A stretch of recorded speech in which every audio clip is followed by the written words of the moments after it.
Hey everyone, this is ᴄᴜʀ, and today we're covering the ultimate guide to staking.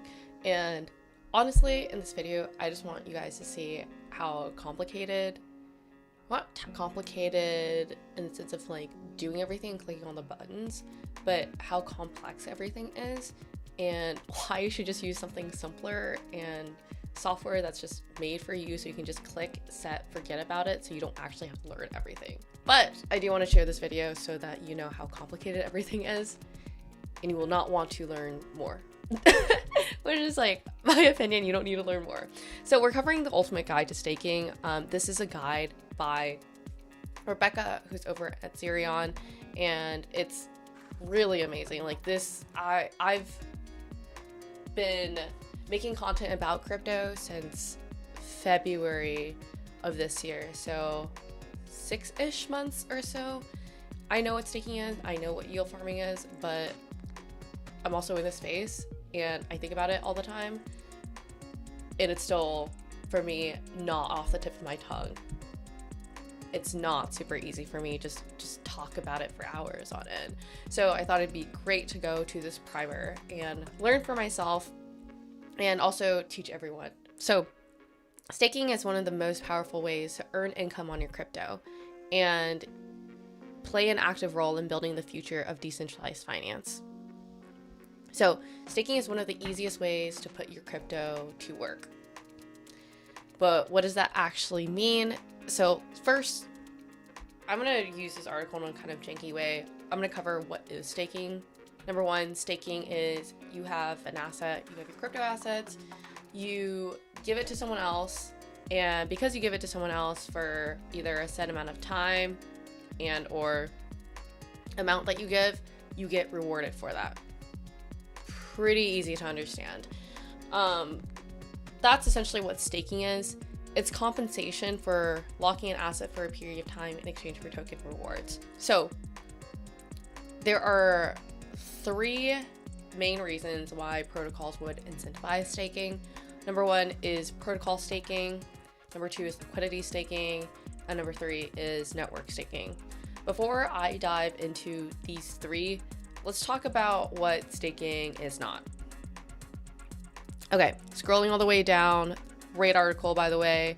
What staking is not, it's not yield farming. So I always get these two confused. Like conceptually, I know the difference, but it's not like I immediately know it. Like, I don't know if you guys speak several languages or something, or have learned 2 foreign languages. It does not come off the tip of your tongue, and you always have to think about which foreign language you're using, if that makes sense. Unless like one's your native tongue. Anyways, how staking is different from yield farming. Staking is when you lock up your assets because you give it to someone else, they control it for a set amount of time, and the amount that you give them, they keep it. You do not do anything beyond that. Versus with yield farming, you have to be pretty cognizant of everything you possibly are stacking on top of each other, lending, borrowing out, the interest rates, things like that. It's way more complicated. If you're into it, you're into it. If you're not into it, there's no reason for you to learn more about it versus the fact that it's more risky. So, and also let's talk about how you can stake and earn with Zerion, so it's like easy for you guys to understand how it actually works to stake. So to stake with Zerion, this is super simple software, which is why I'm bringing it up. If you own any assets and they're eligible for staking, Zerion will automatically show you that. And that makes passive income as easily as a few clicks. By the way, not sponsored. If you hold 3 CRV pool shares, these can be staked on Zerion to passively earn CRV governance tokens. And it's kind of it. You just like make a couple clicks and stake. Like literally, you just click that. Versus, let's talk about the 3 reasons why protocols incentivize staking. And then you'll be like, why is there so much? I'd rather just click a button like me. So let's talk about protocol staking. So protocol staking is mainly so that operations and governance of the protocol is easier and is smoother. And an example of this is locked assets on lending and borrowing protocols like Aave help share liquidation risks. In return, stakers receive a share of protocol fees. If something goes wrong, oh no, the stake share that I gave to Aave to hold that they give you rewards for is used as insurance and reduced in order to return the protocol to normal. So I'm not exactly sure if your stake shares are then less and that's like the risk that you take on, or if your rewards just decrease momentarily as like they work themselves up to like the amount that your stake share would be worth. I don't know. I don't know. And I'm not saying like I'm exceptionally smart or knowledgeable or anything, but if you don't know much about crypto, do not feel bad if you don't understand what this means, because I don't understand what this means. So protocol operations and decentralized governments often go hand in hand.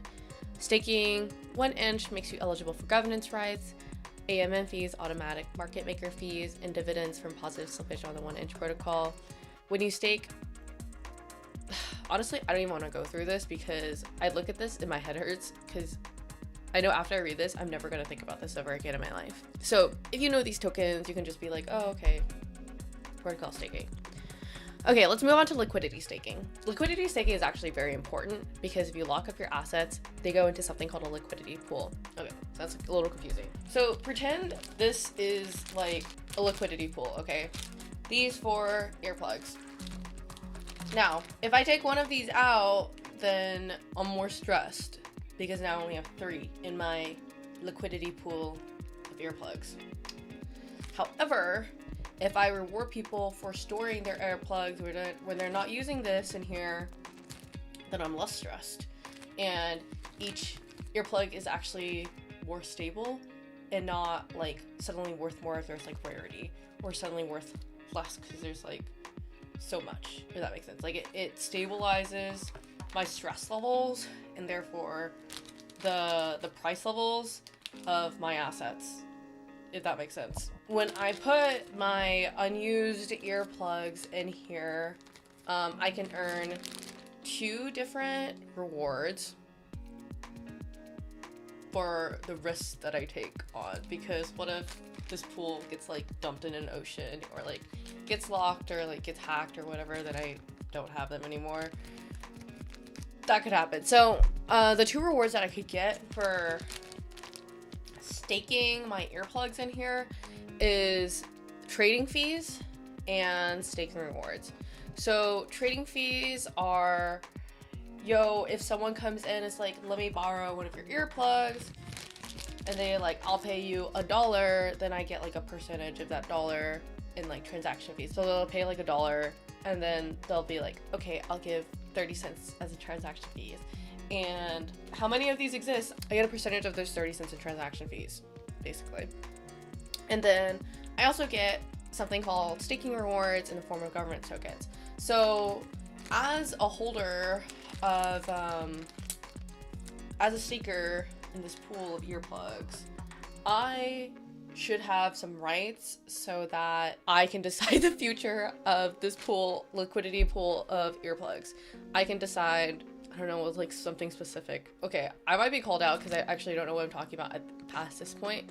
But basically I can be like, oh, I want to determine that the transaction fees are not 30 cents, but like 40 cents if it's a bigger transaction. And like 30 cents still if it's like still a small transaction. So if it's like 1 earplug, it's still 30 cents for a transaction. But if it's like 3 or 4 earplugs, then it's like 40 cents plus something else, because now there's less liquidity, and then the pool is more volatile because I only have a few left in the liquidity pool. And as a member, I want to be able to decide the future of this liquidity pool of earplugs. And so I want to be able to vote with other members of people who put in their earplugs where this all goes. And we should have voting rights to determine the future of this, depending on how many earplugs, depending on how much liquidity that we've put into this pool. I feel like I went on a ramble, but I hope that made sense. Like, I wish someone used this example with me because it would have made a lot more sense earlier. So let's use like crypto specific jargon now for this. As a liquidity provider, earplug provider, you face asset risks by supplying your tokens to the pool, because I could lose an earplug if something goes wrong, and volatility risk because price swings can lead to impermanent loss. In exchange for this work, you'll be rewarded with trading fees. Uniswap v2 offers a 0.03% fee to anyone who supplies liquidity to a token pair, staking rewards in the form of governance tokens. An example, crypto-specific example of this is that when you contribute liquidity to the DPI ETH Uniswap pool and stake your DPI ETH shares, you'll be rewarded an index, and that's the governance token that powers Index Co-op DAO. Okay, now let's move on to network staking. So network validation is one of the oldest staking functions. Let's have a quick refresher on how proof-of-work blockchains work, like Bitcoin. In proof-of-work blockchains, this might be really long. Proof-of-work blockchains, validators known as miners, solve complex mathematical problems to authenticate transactions. Let's just skip that part. You can read it if you wanted to. I mean, the text is all there. Now we're going to talk about proof-of-stake blockchains. Basically, anyone can stake and earn. You don't have to be a miner and you don't have to do work.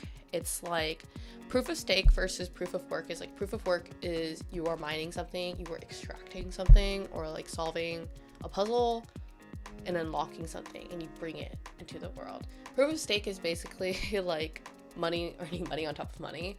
It's kind of how banks work, is my opinion. So that's what proof of stake is, if anyone is confused. And anyone can earn money on top of their own money. Anyone can stake and earn. But staking for network validation isn't super straightforward because, for example, Ethereum 2.0 has a minimum staking threshold of 32 ETH, which is like 100K as of August 2021. Not everyone has a amount of ETH sitting around or the technical know-how on how to set up a node.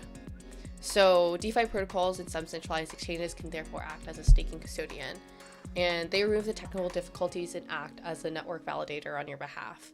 Your only job is to lock assets in your wallet.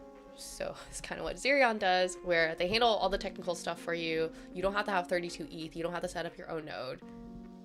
You just say, yo, stake. You don't have to say anything. You just like click stake, and they handle everything for you, which is pretty chill. So these are the how different types of staking compares. You can take a look at that yourself. And the next and final-ish section is about combined staking strategies, but I don't think it's necessary to cover, and this video is too long. So I honestly really enjoyed reading this. Rebecca did an amazing job writing this article. I hope this cleared up staking for anyone and also discouraged people from doing it in a more complicated way so they don't actually mess up, because I'm scared of messing up. So yeah, let's get to 1 million in under a year, and I'm gonna be covering a lot more about crypto and like what you need to know, what you don't need to know, like the simplest way to get into crypto and decentralized finance. So see everyone next time.